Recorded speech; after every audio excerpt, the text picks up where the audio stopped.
podemos baixar e criar uma pasta no Drive, né?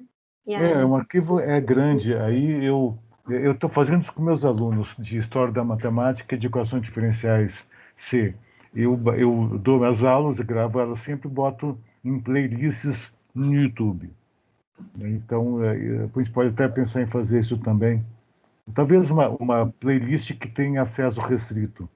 Mas depois a gente vai pensar sobre isso. Agora já está gravando? Então, nós temos um sistema autônomo de equações diferenciais, como essa, que tem o N de T e o P de T.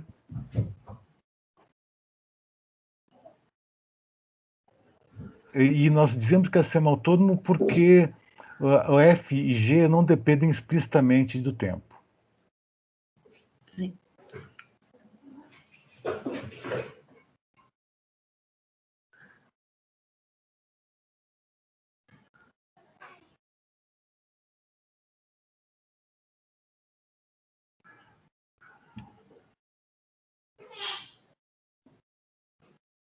Agora, dependem de N e de P, e N e P dependem do tempo. Então, tem uma dependência implícita.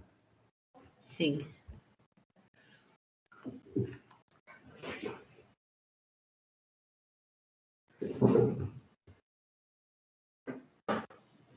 Mas o que nós já sabemos? Nós sabemos os casos lineares.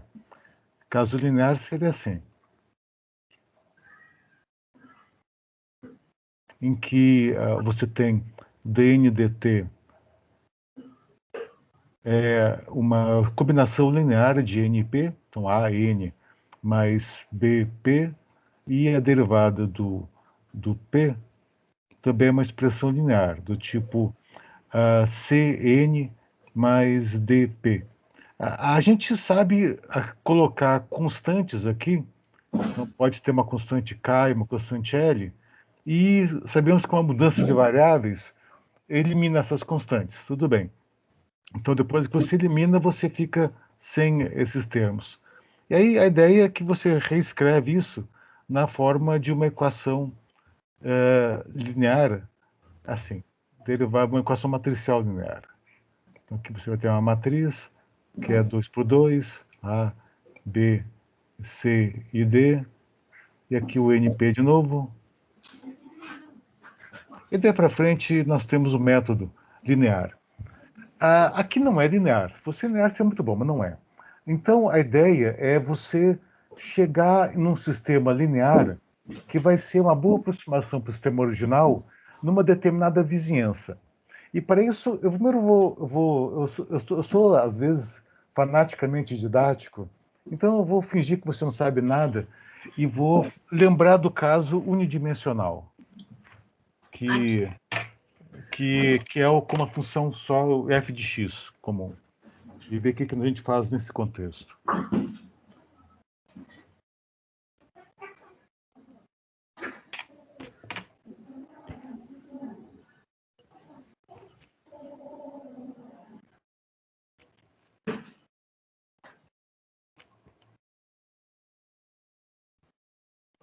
Então, suponha que aqui eu tenho uma função de uma variável só. Aqui eu tenho um f de x. Aqui eu tenho o x, portanto. E eu tenho um ponto em particular que é importante, eu vou chamar de x. É o ponto em que onde eu quero entender essa função f, que eu vou esboçar aqui. Então, essa função f, ela tem esse ponto aqui, ó. Esse aqui é o f do x.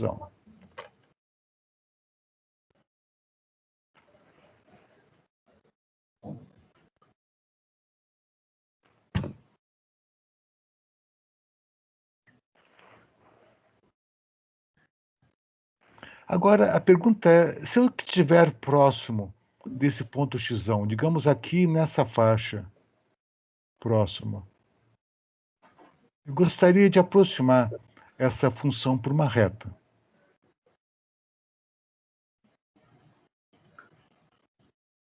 E essa reta, ela é manjada.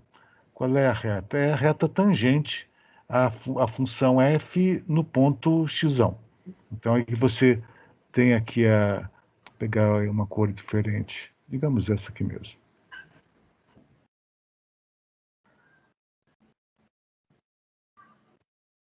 Aqui é a reta tangente. Qual é a equação da reta tangente? É para eu fingir que eu não sei nada? É. Então, a reta tangente vai ser y igual à derivada, a inclinação, é f' do ponto x, imaginando que exista essa derivada, eu vou pensar em termos simples, vezes o x menos x, mais o f do x. Então, se você tiver no ponto... isso aqui seria o y de x.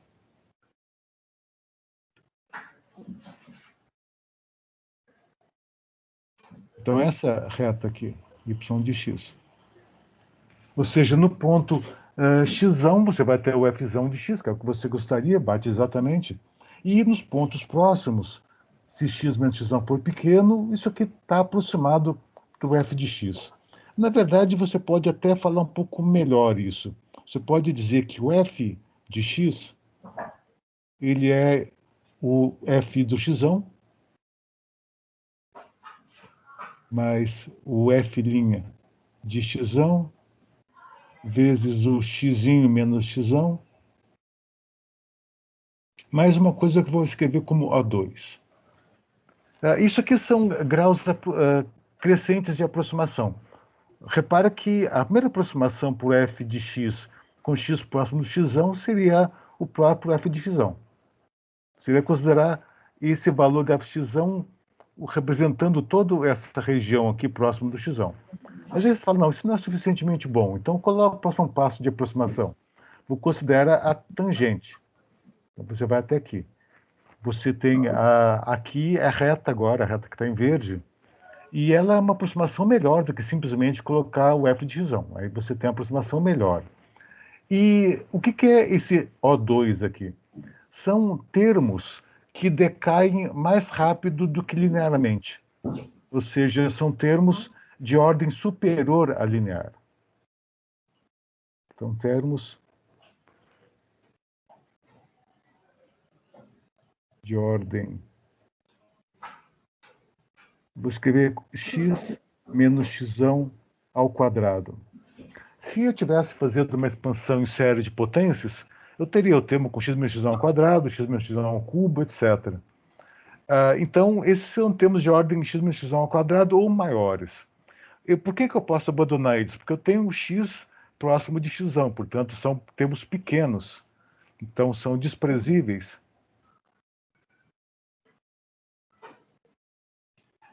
Para... Você está escrevendo? Você não está vendo? Não, tá parado na mesma coisa, não tem nada novo sendo escrito aqui. Deixa eu gozar. Deixa eu ver o que pode estar acontecendo.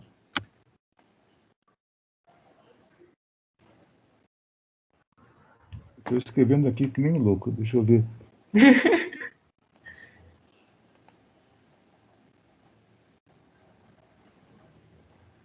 Onde está a janela? Vamos retornar à janela compartilhada.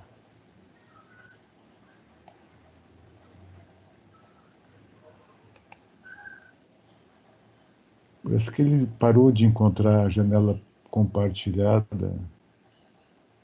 E aí travou, né? Essa é a vida do online, sempre trava.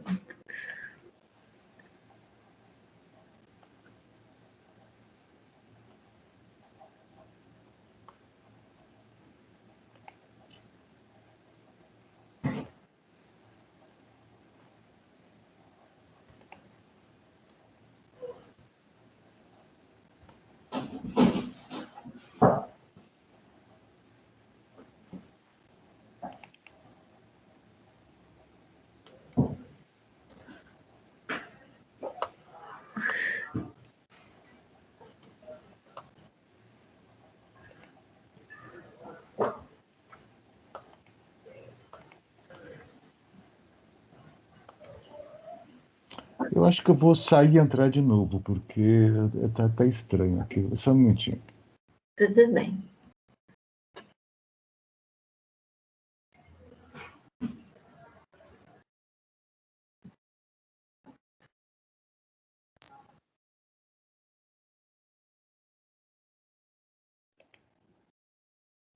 Agora eu entrei de volta, vamos ver se eu consigo compartilhar. Estava aqui. Agora. Consegue ver tudo agora? Tá carregando. Agora eu vejo. Tá tudo escrito aí, uma parte em verde. Aham. Bom, então deixa eu reexplicar o que eu estava fazendo. Na verdade, até já posso ir apagando algumas coisas que eu estava falando. Então, nós temos o sistema com duas equações e duas incógnitas, e essas funções que representam a derivada do n e do p podem ser funções complicadas de não lineares. Mas a gente vai imaginar que elas não dependem explicitamente do tempo, mas podem ser funções não lineares. E nós conhecemos o caso em que são funções lineares, é o que a gente estava discutindo na nossa conversa passada, que a gente escreve na forma matricial e resolve o problema. Cai num problema de autovalores e autovetores. Depois vou rever como é que é a solução, mas isso nós já sabemos, o caso linear. Agora, a ideia é resolver um problema não linear que não vai ser exato, mas vai ser uma boa aproximação perto dos pontos importantes do nosso problema.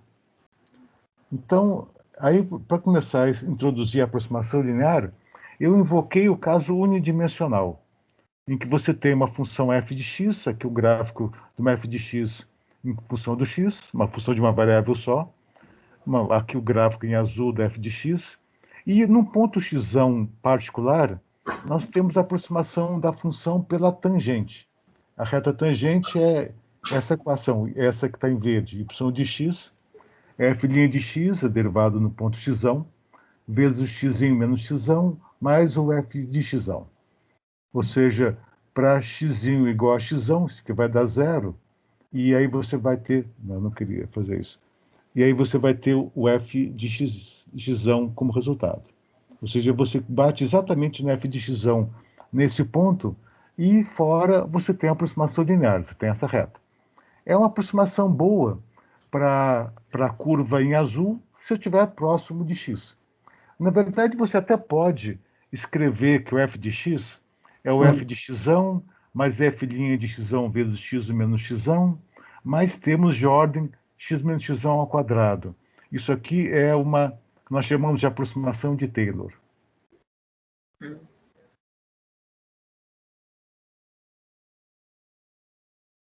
Porque tem a ver com aquela ideia da série de Taylor. Qual que é a ideia da série de Taylor? Você tem um f de x dado por uma somatória de an x menos o x elevado a n. Quando n vai de 0 a infinito. Você deve ter visto isso em cálculo 2, Sim. pouco tempo atrás. Então, listando explicitamente, você tem o A0 mais o A1 x menos x0, o x menos x, mais A2 x menos x ao quadrado, mais etc. E aí a gente descobre que esse A0 é exatamente o f do x, que esse A1 é o f' do x, esse A2 é o meio do f duas linhas do x, etc. Mas a ideia é aproximar essa série só pelos primeiros dois termos, porque para x próximo de x, esses termos aqui quadráticos de ordem superior são pequenos. Então a gente escreve isso como O2. Quer dizer, são termos de ordem quadrática ou superior em x menos x. Então, e são pequenos. Ou seja, são pequenos comparados com esse aqui, por exemplo, que é só linear. Agora, isso aqui é bem familiar para você. É aproximação linear, a reta, a tangente aproxima a função perto do ponto. Agora, como é que você faz isso para funções de duas variáveis? Você vai ver que é uma coisa muito parecida. Então, vou imaginar uma função f de x e de y, para duas variáveis. Então, não é mais fzinho de x, e sim uma fusão de x e de y. Aí eu posso apagar aqui. Pelo menos a parte que vai até aqui. É claro que isso pode ser melhor. Na verdade, isso aparece realmente no cálculo 2, quando você estuda plano tangente. Se você olhar lá o que está escrito sobre plano tangente, é exatamente isso que eu vou escrever agora, mas depois você revive essas coisas. Qual é a aproximação do f pelo plano tangente? Você vai ter que dizer a tangente a qual ponto. Então, nós imaginamos que temos uma função na superfície dada dessa maneira.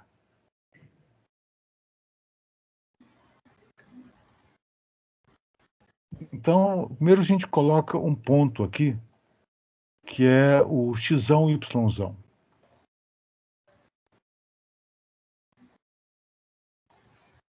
Então, primeiro eu vou ter que dizer que esse aqui é o eixo x, esse aqui é o eixo y, e aqui, portanto, é o par x, y, e esse ponto aqui é o ponto x, y. E aqui em cima vive quem? Vive o f de x, y.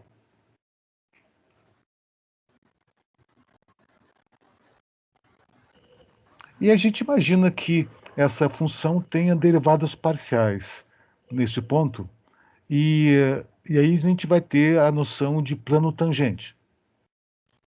Plano tangente à superfície nesse ponto.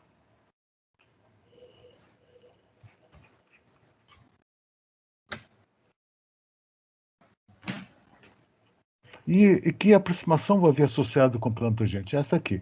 É o f do x, y, aí mais as derivadas parciais. Aí você vai ter derivada parcial do f com respeito ao x, avaliado no ponto, x, y, vezes o x menos o x. Mais outro termo com derivada parcial agora com respeito a y. No ponto x, y, vezes o y menos y, mais o resto aqui vou colocar como pontinhos, vou escrever como O2, na verdade. Porque são termos quadráticos no x menos x ou no y menos y ou em combinações deles. Mas são termos que vem de imaginar pequenos. Pequenos. Quando? Quando o ponto xy está próximo do x, y. Tem como fazer isso de uma maneira um pouco mais quantitativa e cortar épsilons e deltas, mas eu não vou entrar nesse nível de profundidade. Então, isso aqui, que se a gente amputar esse pedaço, nós temos a aproximação linear.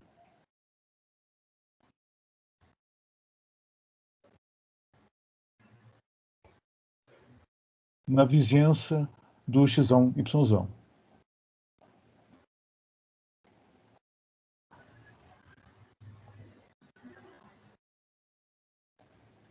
É simplesmente coletar os termos que estão escritos aqui. Eu só vou copiar para colocar umas corzinhas.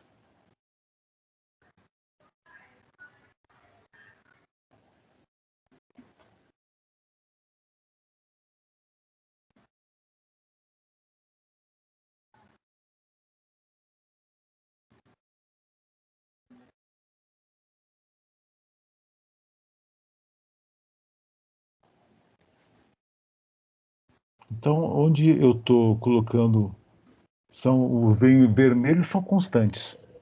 São constantes, porque o x, y, são números escolhidos já, são dados.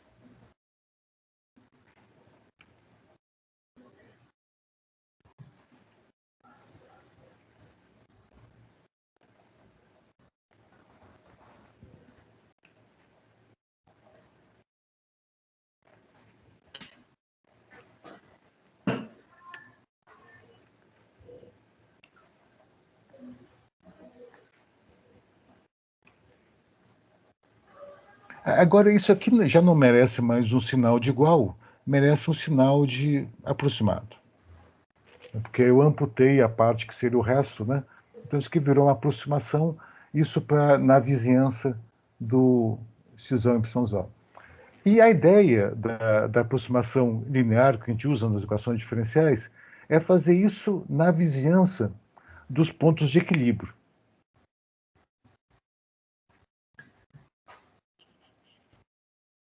Então, aqui a gente vai imaginar que nós temos um sistema de equações diferenciais, um sistema não linear.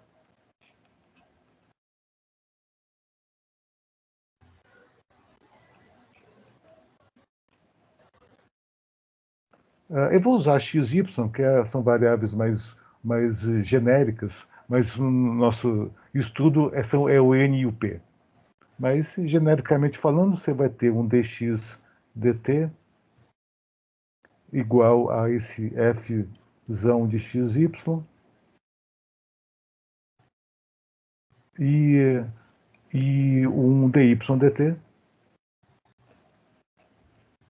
Eu usei uma grafia diferente aqui, se acertar. Que vai ser um gzão de xy. E aí a gente vai imaginar que nós estamos num ponto de equilíbrio. Então, suponha que o par x e y seja um ponto de equilíbrio.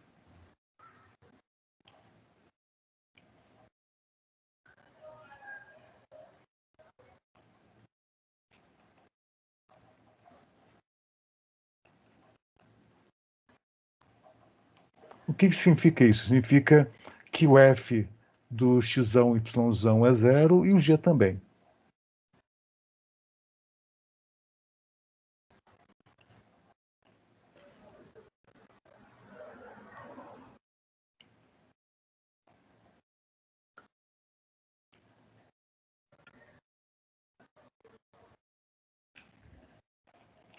Então, com isso, a gente vai eliminar esses termos aqui, essas constantes que aparecem logo aqui. Ó. A gente vai jogar essa expressão aqui, vamos jogar uma expressão análoga aqui também, só que aí onde aparece o f vai aparecer o g, e nós vamos conseguir nos livrar desses termos que são constantes.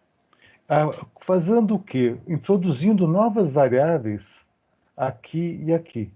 Então, aqui você vai entrar com a variável u, acho que foi essa letra que eu usei antes, e aqui com a variável v. Então, eu vou passando a limpo. Deixa eu passar aqui a limpo aqui acima.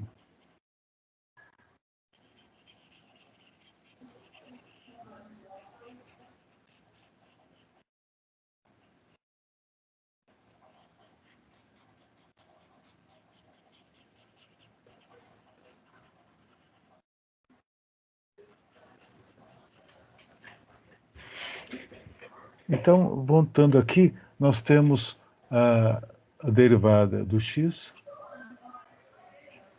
é um f de xy. Temos a derivada do y, é um g de xy. A gente vai imaginar que esse fg tem as propriedades de regularidade que a gente precisa, ou seja, que elas têm derivados parciais, etc., para que a gente consiga fazer essas contas, né? Deixando os casos mais bizarros para análise específica. Então, e nós vamos imaginar que nós temos um ponto de equilíbrio, mas pode ser ter vários. Nós vamos escolher um ponto de equilíbrio dentre muitos que podem ter. Então, escolha um ponto de equilíbrio. Então, pode haver vários. Sim. Ou seja, esse par x e y.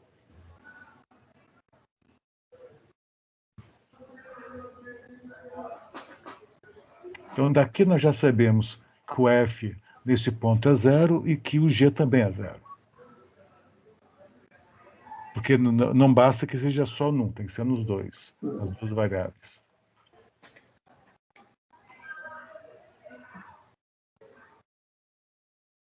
Aí, no caso, já tira um termo da nossa aproximação. Desculpa, pode repetir? No caso ali, então, já vai diminuir mais um termo da nossa aproximação. Sim, vamos diminuir termos. Mas antes de escrever, vamos fazer a introdução de novas variáveis, as variáveis desvio.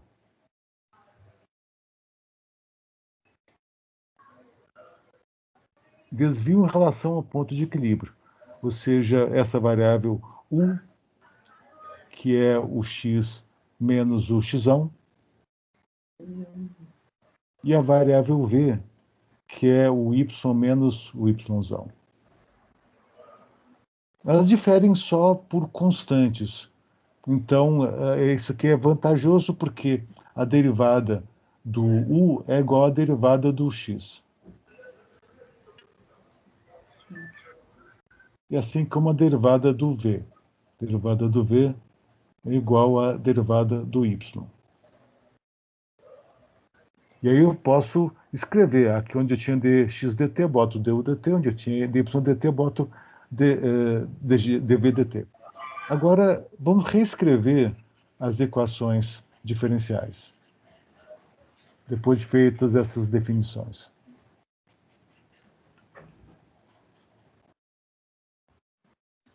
Então, onde tinha dx dt, agora vai aparecer du dt. Aí, aqui vai aparecer exatamente o f de xy, é a mesma coisa, mas não vou botar f de xy, vou botar aproximação linear. O primeiro termo é o f de x y, que é zero, então não aparece. O primeiro termo, o próximo termo que não é zero, vai ser já uma derivada parcial. Vai ser a derivada parcial df dx. Avaliado onde? Avaliado no ponto xy. Não é uma função aqui, vai ser simplesmente um constante, calculado naquele ponto. Agora vai aparecer o x menos o x, que é o próprio u. Então aqui aparece o u. Depois mais o df dy, avaliado também no mesmo ponto, x, y, E agora multiplicando o v. vezes o v. E agora, os termos adicionais aqui, nós vamos cancelar. Então, nós vamos desconsiderar isso, que na verdade é equação para o u, mas u é só uma aproximação para o x, e assim como v. Então, vamos considerar, cancelar os termos quadráticos que apareceram aqui, serão quadráticos, u ao quadrado, v ao quadrado, etc. Vamos esquecer deles. E a equação para o v, dv dt, vai ser a derivada do g com respeito ao x. Agora é só o g estrelando no papel de f. E a mesma coisa acontece. Aqui vai ser u mais o dg dy no ponto xy, v. Agora isso aqui virou um sistema linear, onde cada uma dessas derivadas é uma constante. Então aqui vai ser o a, aqui vai ser o b, aqui o c e aqui o d.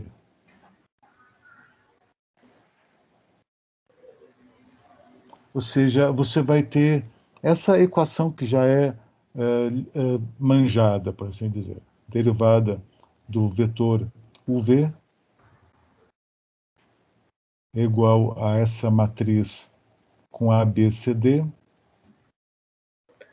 Que é basicamente a mesma que a gente conversou da última vez. Exatamente. É exatamente a mesma que nós estávamos discutindo na nossa última conversa.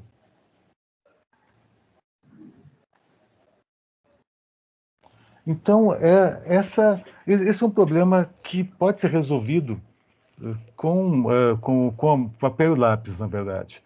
Ele passa por achar autovalores, autovetores, mas qual que é a cara das soluções que se obtém aqui?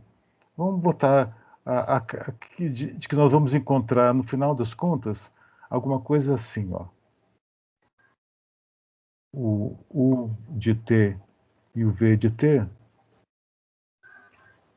vai ser, primeiro, uma constante que eu vou chamar de C1, uma constante C1, não é o mesmo C daqui, é uma constante genérica, vezes o primeiro autovetor, não, isso que eu vou deixar em azul mesmo.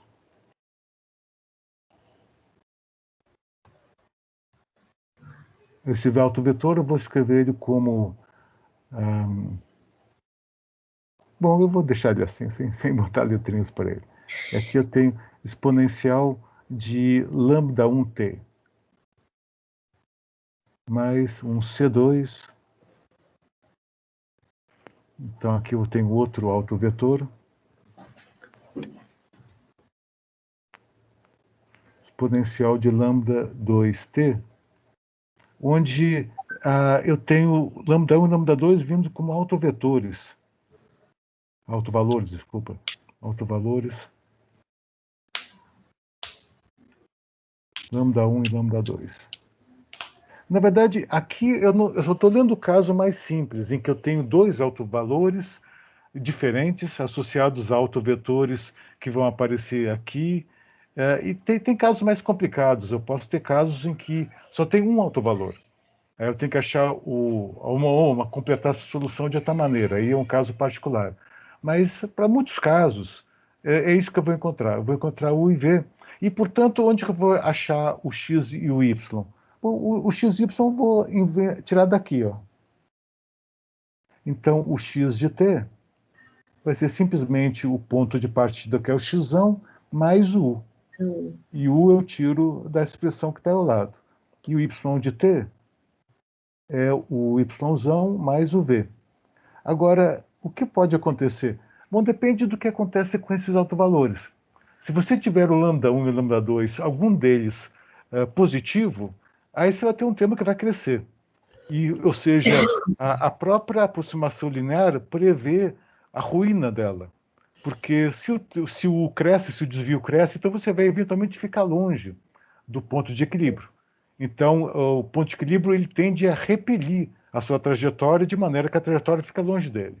Agora, se os dois lambdas forem negativos, então essa parte do desvio tende a zero. Então, quer dizer que você tende para o x e para o y. Então, muita coisa vai vir simplesmente do sinal dos autovalores. Se você tiver autovalores complexos, aí o que vai acontecer é que a parte real desses autovalores complexos, se ela for negativa, vai fazer com que você tenda para zero também. Mas você pode tender para zero dando umas oscilações no meio do caminho. Se os autovalores forem com uma parte real positiva, aí a oscilação é para fora do ponto de equilíbrio. Então você está indo embora dele. Se a parte real for Está nula, longe do ponto. você vai espiralar para fora. Depois a gente vai ver exemplos disso. E se você tiver autovalores imaginários, então é uma situação intermediária em que você vai ficar circulando em torno do ponto de equilíbrio. Então, a gente eventualmente vai encontrar exemplos de tudo isso nos nossos estudos. Então, aí nos exemplos a gente vai fazer com mais cuidado a parte linear para ver que regimes a gente pode encontrar. Mas então é isso que é a aproximação linear. Agora, o que vai acontecer? Você vai fazer uma aproximação linear em cada ponto de equilíbrio do seu sistema. E isso pode dar mais ou menos trabalho, dependendo da quantidade de pontos, e dependendo das contas que você tem que fazer. Eu vou fazer um exemplo para você. E aí, geralmente, igual, por exemplo, no outro, né? No PDF, por exemplo, que você me mandou, não se faz toda essa aproximação do trivial. É porque, né? No PDF eu já estou escrevendo as matrizes já com a aproximação feita. Eu calculo os derivados parciais e já boto nas matrizes. Então, aí eu falo, olha, o autovalor é esse, o autovalor, e portanto é positivo, negativo. Ou seja, eu pulo as contas de encontrar os autovalores e já vou direto para a matriz. Não, Depois, sim, mas é porque, igual, do ponto de equilíbrio, por exemplo, caso seja o trivial, se a gente pegar o trivial, a gente também tem que fazer essa aproximação linear, porque... sim, você também pode ter o ponto trivial tanto sendo atraindo soluções quanto repelindo soluções. Tem casos de todo tipo. Então, você pode ter autovalores positivos ou negativos ou zero, dependendo de cada caso. Então, agora eu quero começar a fazer exemplos, mas eu vou começar a fazer de um exemplo relativamente rochonchudo para depois a gente ver os exemplos mais simples. Então, um exemplo que possa ser, que apresente várias circunstâncias. Então, eu vou inventar aqui.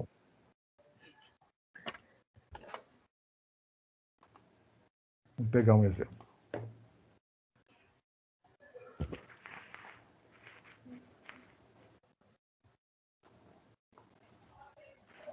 Então, iríamos com dx dt igual a x menos x ao quadrado menos xy e com dy dt igual a 1 meio do y menos 1 quarto de y ao quadrado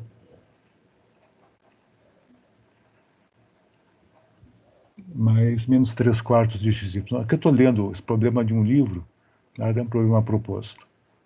Na verdade, de umas notas de aula. Então, repara que é não linear. Esse aqui é o fzão de xy, ela não é linear, tem termos quadráticos, tem produtos aqui, e aqui é o g. Então, qual que é a primeira etapa? Vamos começar em azul. Achar o ponto de equilíbrio. Sim.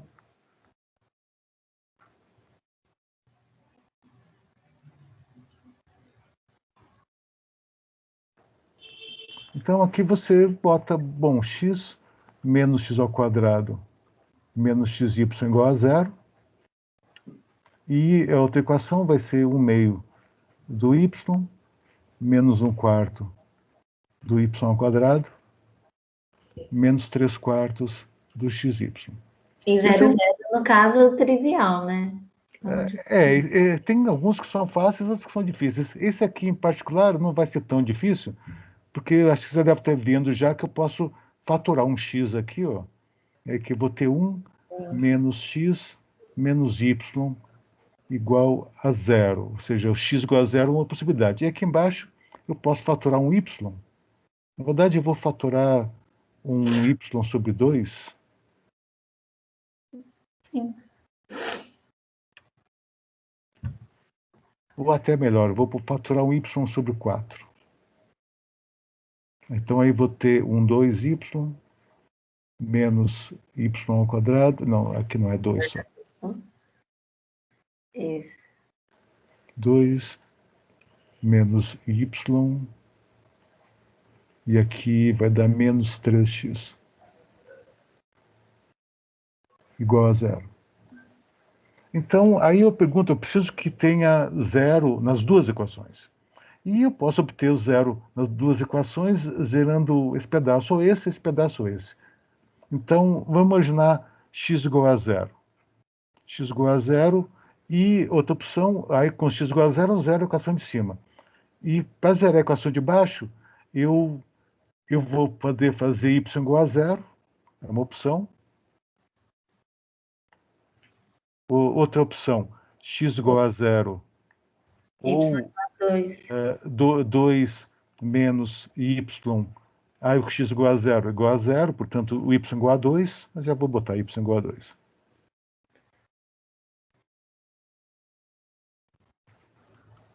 Então, com x igual a zero, y igual a 2, eu mato esse pedaço, e mato o pedaço de cima com x igual a zero.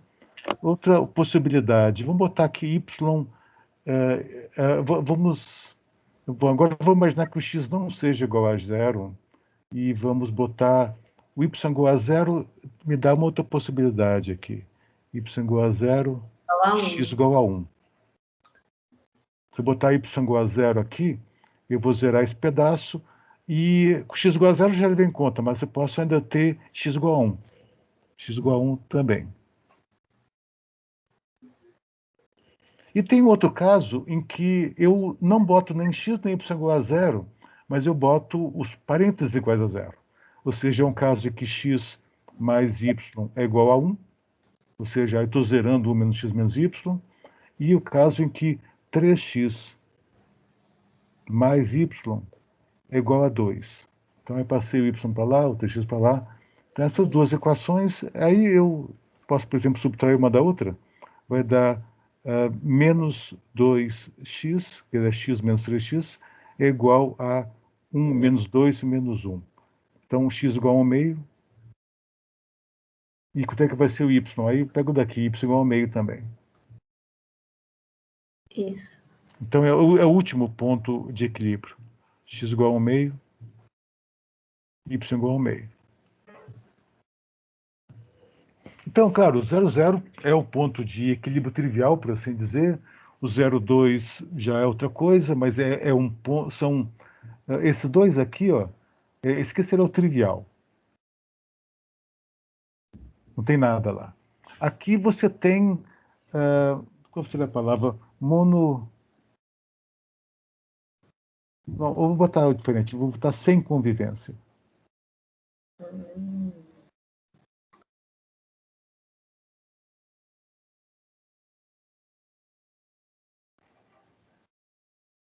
E aqui com convivência.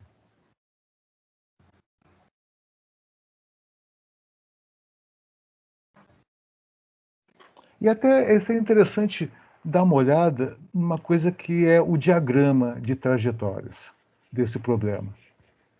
Então, eu vou pegar aqui a minha régua e vou desenhar um diagrama. Um primeiro esboço só, depois a gente vai fazer isso melhor.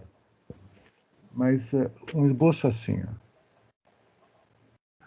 Nessa vertical, eu vou colocar o y. E na horizontal, eu vou colocar o x.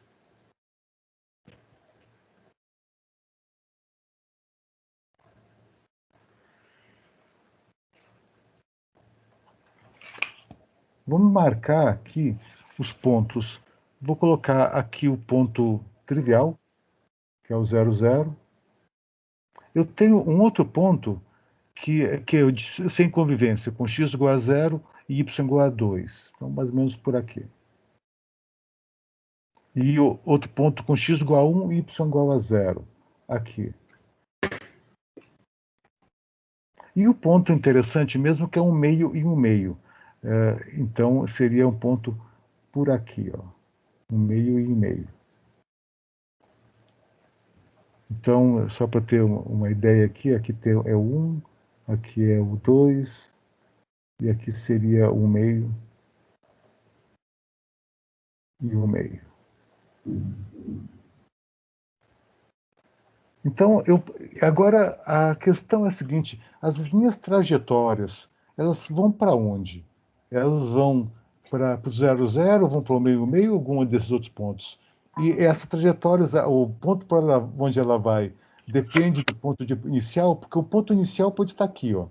Aqui pode ser o ponto x de 0 e y de 0. Você começou aqui. Aí a pergunta é: você vai para cá, você vai para cá, você vai para longe de estudo, né? Pode ser que você queira ir para longe, você pode ir para cá também. Pode ser que o comportamento dependa do ponto inicial. Pode ser que se você ficar perto o suficiente, você vai para algum ponto de equilíbrio, mas se você afastar, você vai para outro ponto de equilíbrio. Então você tem vários comportamentos possíveis. A gente gostaria de saber os comportamentos possíveis, pelo menos nas vizinhanças dos pontos de equilíbrio. Ou seja, aqui, aqui, aqui e aqui. Isso é o que a gente obtém na aproximação linear. Então vamos passar para essa aproximação linear, escolhendo cada um dos pontos de equilíbrio para fazer a aproximação linear. Agora, eu vou sempre precisar das derivadas parciais.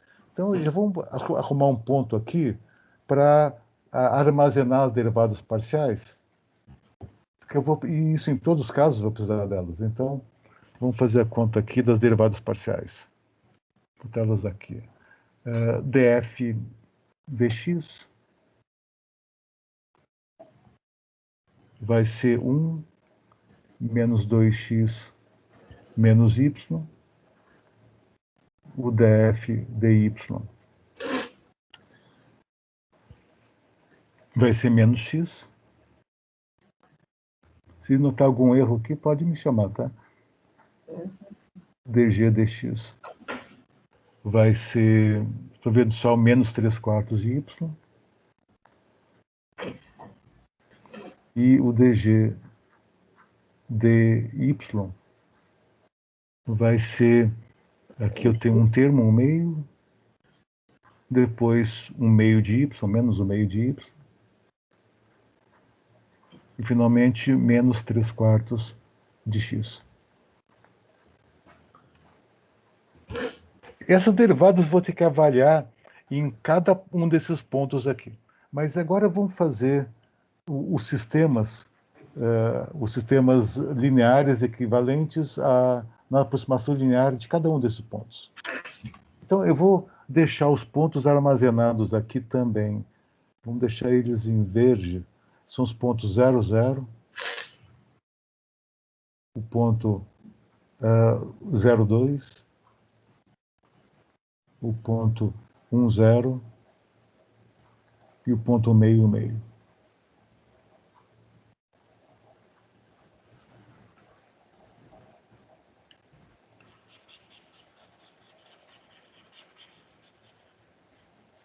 Aí o processo começa assim. Eu vou escolher cada ponto. Então, digamos que eu escolho o ponto, esse aqui, 1, o 0, 0.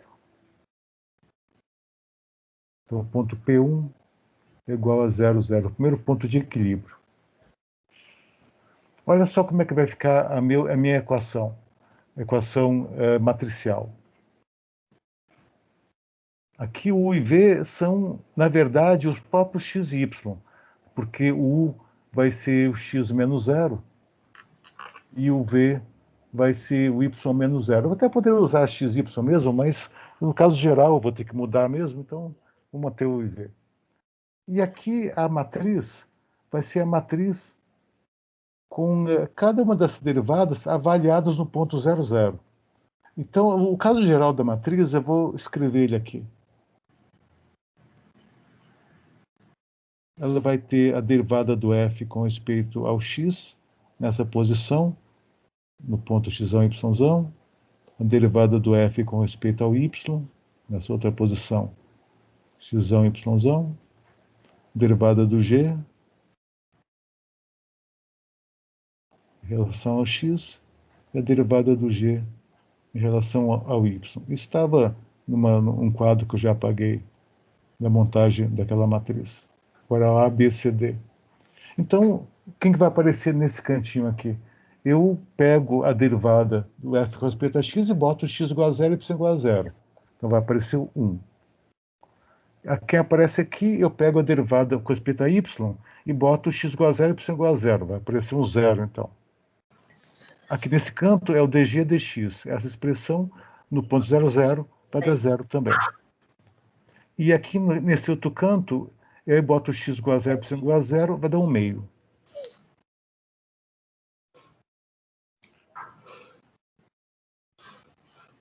Então, esse é o sistema linear associado. Se eu for escrever as equações, vai ser simplesmente isso. Du dt igual a u e dv dt igual a 1 meio de v.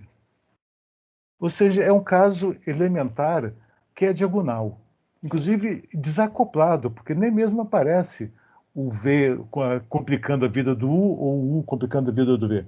Pode ser resolvido independentemente. Eu sei que a solução geral da equação de cima, do U, é uma constante k exponencial de t. E a solução geral da equação de baixo vai ser uma constante L exponencial de 1 meio de t. Eu tenho alguma dúvida sobre a solução geral aqui? Não, né? São soluções fáceis de obter. Então, eu até poderia falar, bom, então eu sei que os meus desvios estão crescendo. Um com exponencial de t, outro com exponencial de menos meio de t, então, certamente esse ponto de equilíbrio é instável. Mas como é que a gente faria isso dentro do sistema automático aqui? Você olha para os autovalores. Autovalores e autovetores. Nesse caso, você olha para o determinante dessa matriz aqui, que é a matriz lambda menos a matriz de coeficientes lá de trás. Um momentinho.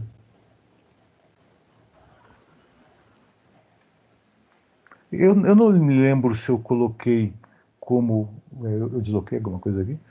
Eu coloquei M menos lambda identidade ou escrevi como lambda identidade menos M? quando você tinha feito, né? Você tinha feito M menos lambda identidade. É isso mesmo que eu coloquei. Não é porque tem como fazer das duas maneiras.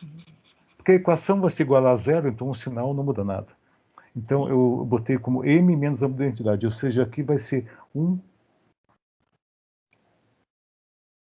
menos lambda, depois aí embaixo vai ser 0, 0, 1 meio menos lambda,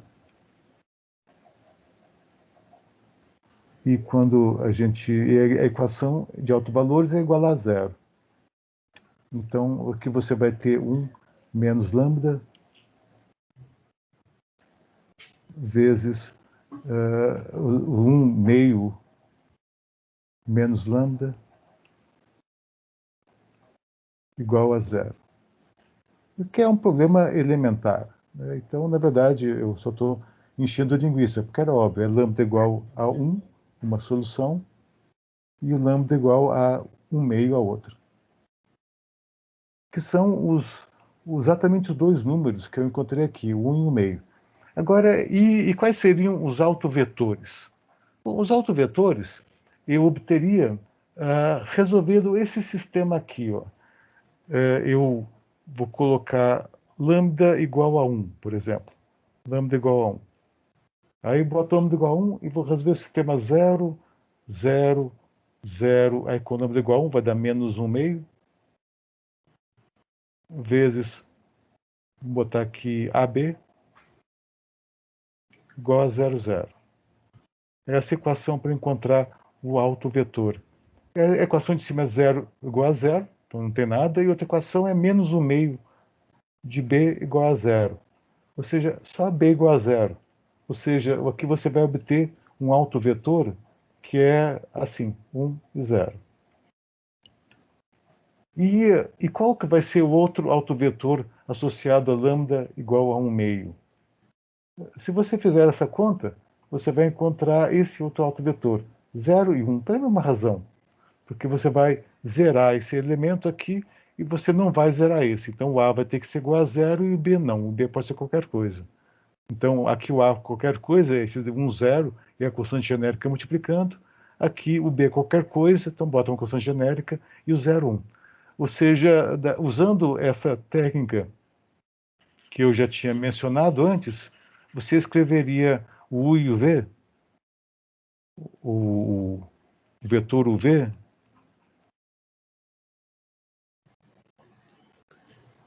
como C1 vezes o primeiro autovetor associado a lambda igual a 1, que é o autovetor 1, 0, exponencial de 1t, então exponencial de t, mais o C2 vezes o 0, 1, exponencial de 1 meio de t. Mas é exatamente isso que eu já tinha. O C1 é constante C1 vezes exponencial de t, depois dá 0, e o V é C1 vezes 0, mais C2 vezes 1, exponencial de menos de t, é o que está aqui. Ou seja, eu cheguei exatamente nas mesmas soluções que eu teria obtido resolvendo diretamente as equações. Nesse caso era fácil, mas os outros casos não vão ser fáceis. Mas o que eu posso tirar daqui? É que esse ponto 0, 0, como ele tem autovalores maiores do que zero, positivos, as soluções fogem dele. E, na verdade, fogem para todos os lados, porque os dois autovalores são positivos. Então, esse aqui é instável.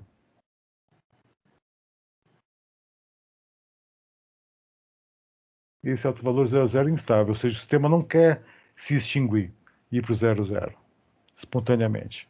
Então, vamos olhar outros autovalores, outros pontos de equilíbrio. Esse pedaço aqui eu posso apagar, mas vou deixar o verde.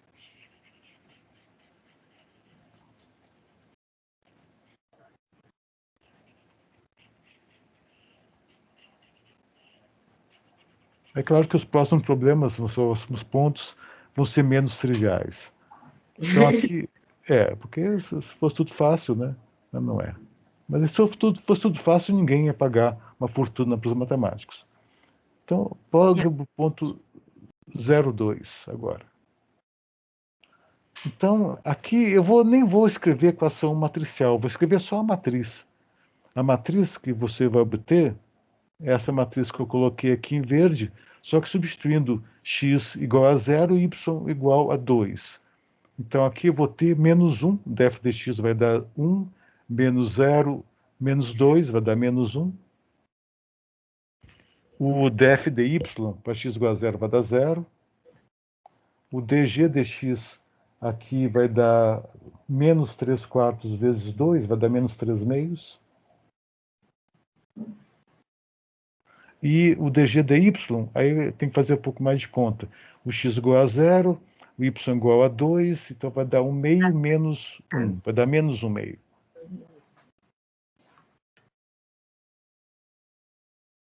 Então, essa é a matriz cujos autovalores, autovetores eu tenho que encontrar. Repara que ela não é diagonal, ela é triangular. E triangulares também é um caso fácil, mas eu vou resolver ele como se eu não soubesse que ele é um caso fácil. Eu vou olhar então o determinante dessa matriz aqui. Então, menos 1 menos lambda, 0, menos 3 meios, menos 1 menos lambda. Menos 1 meio menos lambda.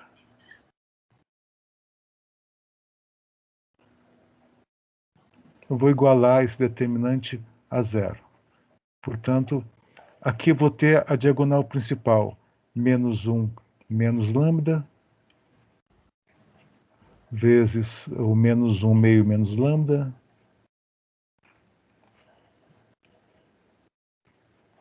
E no termo adicional que eu teria, que seria esse produto aqui, é 0. Tem um 0 aqui no cantinho. Então, mais 0, isso que é igual a 0. Ou seja, automaticamente eu vou encontrar os termos da diagonal. O lambda 1 vai ser menos 1, aí 0 essa parcela, ou então o lambda igual a, vamos chamar de lambda 1 e lambda 2. É menos meio. Lambda 2 é menos 1 meio.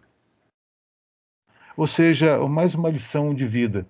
Quando a matriz é triangular, aqui no caso é uma triangular inferior, os autovalores também são os elementos da diagonal principal, menos 1 e menos 1 meio. Ou seja, não precisava fazer isso, só identificar aquela triangular inferior, os autovalores são o diagonal que está na diagonal principal. Os autovetores, eles não são mais um 001. Esses podem ser mais complicados. Mas os autovalores é só olhar. E como são negativos, eu sei que se eu pegar uma solução próxima do 0,2, a tendência é eu cair na 0,2 de novo. Porque qualquer coisa adicional que eu coloque vai decair com exponencial de menos t, exponencial de menos 1 meio de t. Ou seja, como os dois autovalores são negativos, eu já sei que esse aqui é estável. Mas, por exemplo, ele é estável porque ele tem o x como 0. Porque se x não fosse 0 e os dois negativos, ele ainda continuaria sendo estável? Não, eu falo que é estável porque os dois autovalores são negativos. Ah, O tá. fato, inclusive, esse aqui de cima tinha o x igual a 0 também, e os autovalores eram ambos positivos, então não tem nada a ver com o valor de x ser 0. Agora, se eu quiser, só para ter um exemplo, um cálculo de autovalor, qual é o autovetor agora? Então, vamos pegar o lambda igual a menos 1. Lambda 1 igual a menos 1. Como é que seria a conta dos autovetores? Eu tenho que fazer essa matriz aqui. Então, eu pego essa mesma matriz que está aqui em cima, mas botando o lambda 1 igual a menos 1. Então, aqui vai dar 0, 0, menos 3 meios.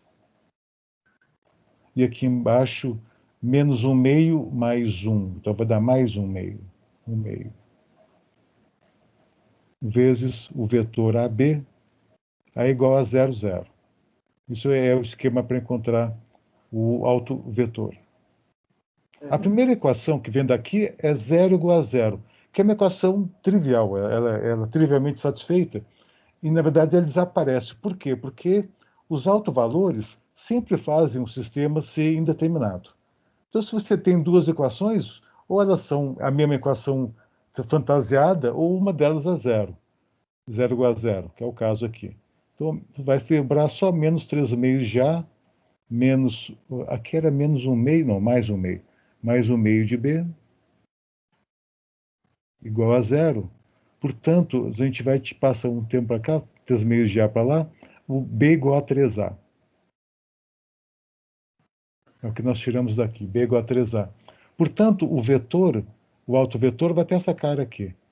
O A é qualquer coisa e o B é 3A. Então, na verdade, o que a gente faz é bota o A de fora e coloca como sendo 1 e 3. Esse é o autovetor.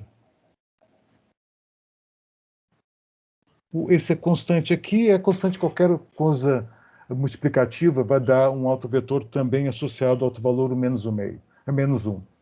Então, mas não, eu não vou nem prosseguir isso, porque eu não estou interessado em calcular exatamente a solução. Eu poderia calcular exatamente, olha o segundo autovetor e tudo mais, mas eu só quero saber os sinais dos autovalores. E aqui eu já tinha. Então, aqui eu só estou fazendo um pouco de cobertura didática. Mas vamos passar para o próximo ponto, senão a gente vai aqui até a meia-noite, não é o que eu quero. Então, vamos para o próximo ponto. É o P3. Então, já sei que esse segundo é instável. Ele é estável. Ele é estável, isso mesmo.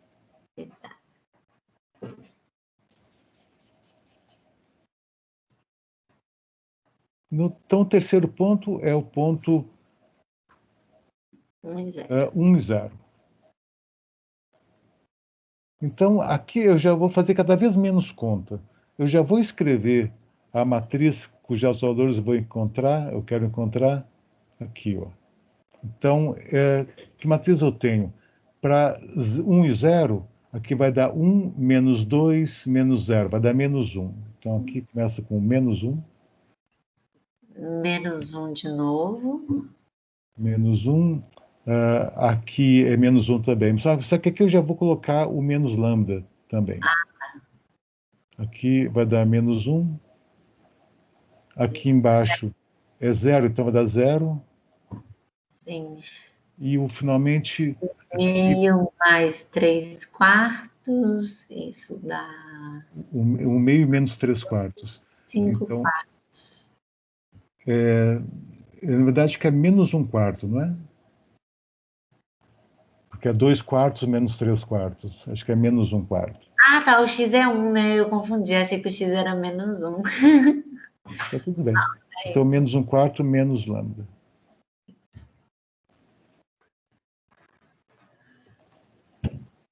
Mas quando você olha para isso, você percebe, mas você nem tem que fazer essa conta, porque aqui é uma matriz triangular superior. Então, eu tenho aqui, abaixo da diagonal, é tudo zero. No caso, é um ponto só. Mas isso significa que o determinante vai ser simplesmente esses dois termos aqui, esse que está aqui e esse que está aqui, multiplicados. Quando você igualar a zero, vai vir os dois autovalores que são os elementos de diagonal. Ou seja, lambda1 Negativos, igual então é a menos 1 e lambda2 igual a menos 1 quarto. Que são ambos negativos. Então, aqui também tem um ponto estável. Ou seja, esse sistema, ele na proximidade dessas populações que ficam sozinhas, ele tende a eliminar os elementos novos, né? Os bicões. Agora, vamos ver o último caso, esse com o meio e meio, que possivelmente tende a ser o mais suculento.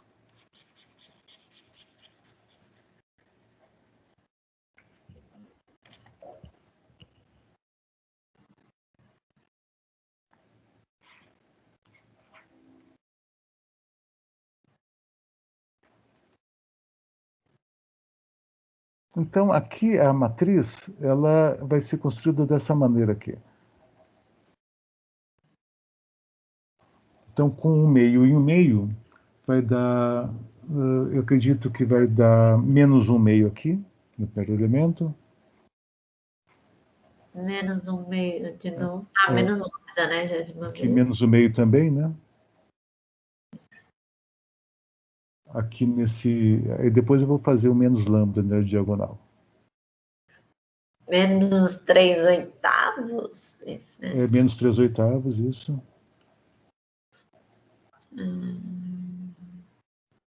E aqui vai ter que fazer uma continha, deixa eu ver quanto que vai dar. Vai dar 8, 4 menos 2 menos 3. Tá. Isso dá menos 1/8? Isso mesmo, menos 1/8.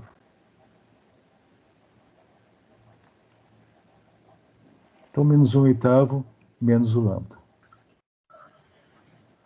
E aí não é uma matriz assim tão trivial, ela não é diagonal, não é triangular superior nem triangular inferior. Então, vamos fazer a conta aqui com mais escrúpulos. Então, aqui eu vou ter menos 1/2, menos lambda, vezes menos 1/8, menos lambda. E aqui na diagonal inversa vai dar menos 3/16. E isso eu vou igualar a zero. Então vai ficar lambda ao quadrado, pegando esse termo com lambda e lambda.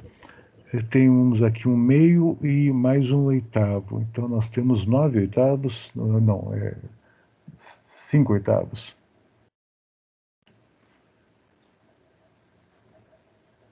Mais 5/8 de lambda. E depois eu tenho 1/16, menos 3/16, vai dar menos 2/16, menos 1/8. Menos 1/8 igual a zero. Isso. Então, meu delta vai ser 25/64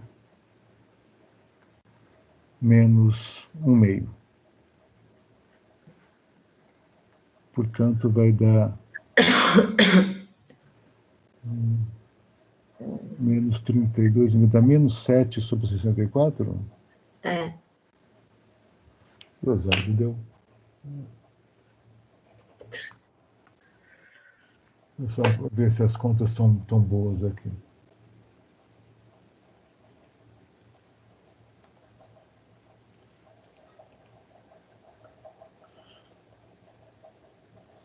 Acho que não, tem uma conta errada em algum lugar, deixa eu ver.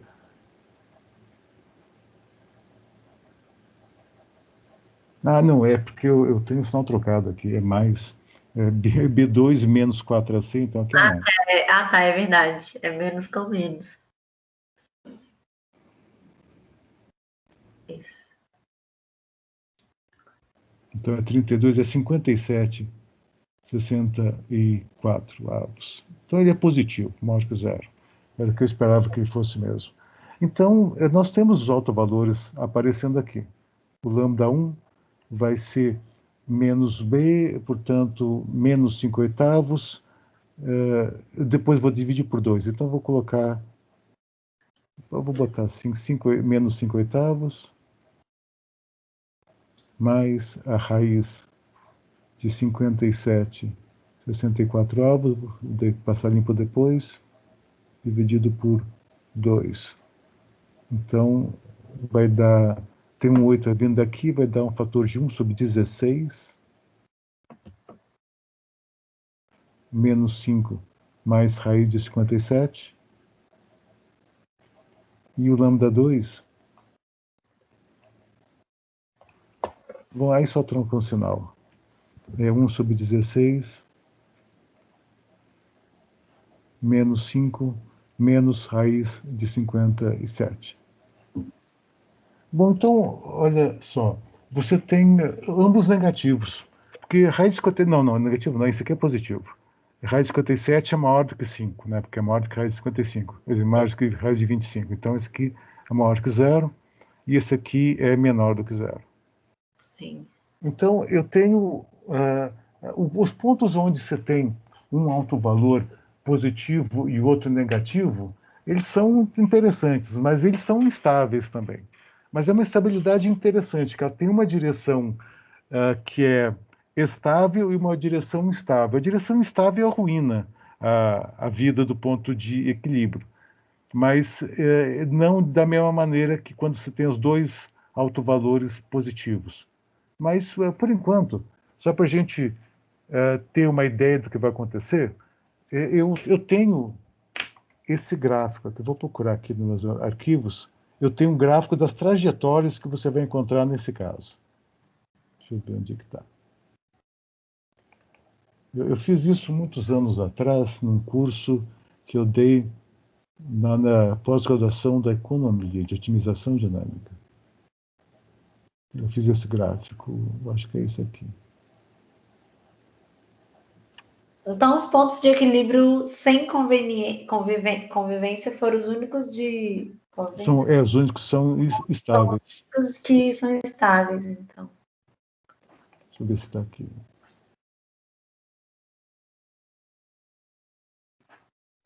Esse aqui na verdade é um apêndice que eu quero olhar depois com você, mas o que eu quero, na verdade, é um diagrama. Deve ser esse aqui.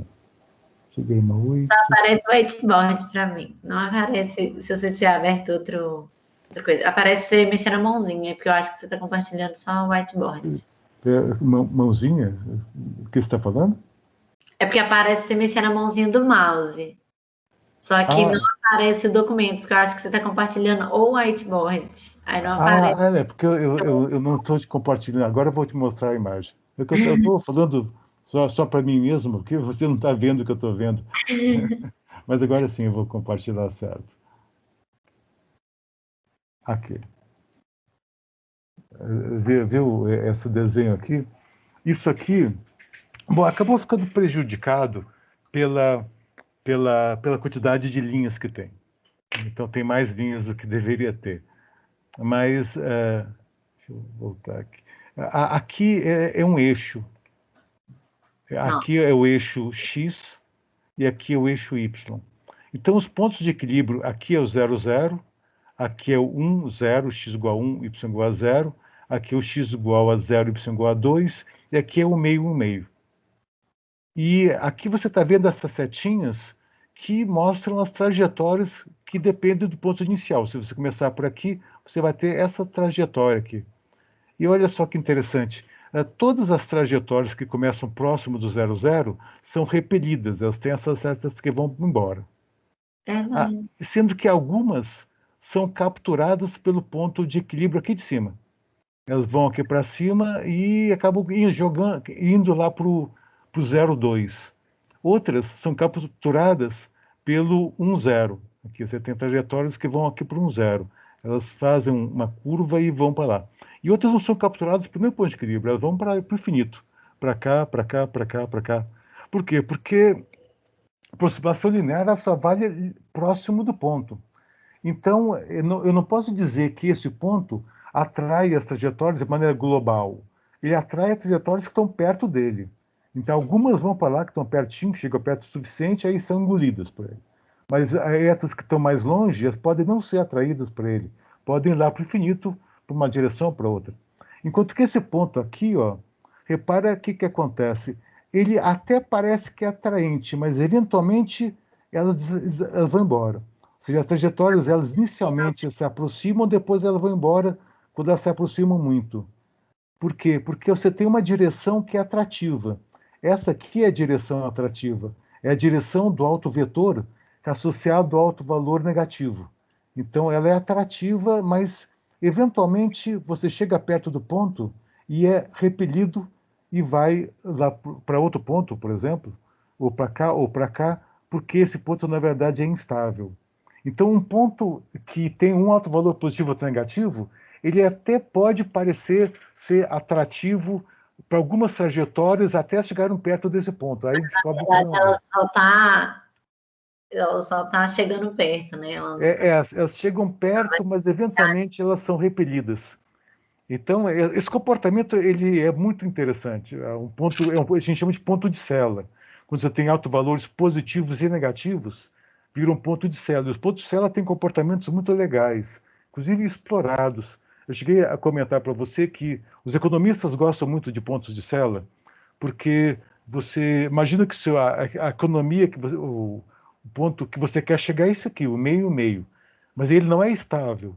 Se ele fosse estável, você não tinha que fazer nada, a economia ia arrumar para ele sozinha. Mas não, a economia ruma para ele durante algum tempo, mas quando ela começa a se afastar, você tem que fazer alguma coisa para recolocar ela na direção desse ponto. Então você precisa sempre contratar um economista para ver que mudanças você vai ter que fazer para você cair na rota correta de novo.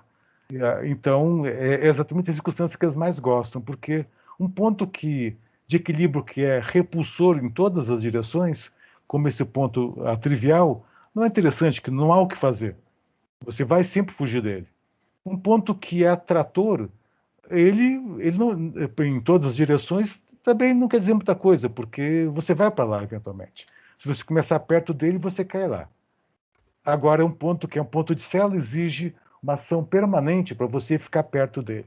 Por isso que é interessante para a economia, né? Porque você precisa contratar a peso de ouro os economistas para botar a sua economia nessa direção e continuar sempre corrigindo a sua trajetória. E é muito frequente a situação de ponto de célula em aplicações. Mas já são quase 11 horas, então, já que a gente fez essa abordagem, eu vou deixar para você a tarefa de rever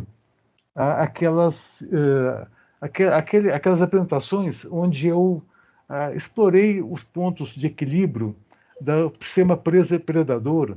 E lá eu falo, ó, isso aqui tem tal comportamento, agora complete as contas. Ou seja, complete as contas para obter as matrizes e para concluir se é estável ou não a partir das matrizes, eventualmente achando os autovalores. Não, pode deixar. Então, revisita aquelas apresentações e a gente volta a conversar depois disso. Ah, não, combinado. Tá bom? Então, tem mais alguma pergunta que você gostaria de fazer agora? Não, eu adorei essa imagem, eu gostei muito de ver. Eu vou mandar para você essa imagem e essa apostila que eu fiz para o pessoal da economia. Eu gostei, achei bem bonito. Me chamou a atenção essas Então, imagens. obrigado. Então, boa noite. E eu vou parar aqui a gravação. Boa noite. Aí assim que eu fizer, eu te falo certinho, aí a gente Assim, conversa. se você não me chamar, alguma hora eu te chamo, mas em princípio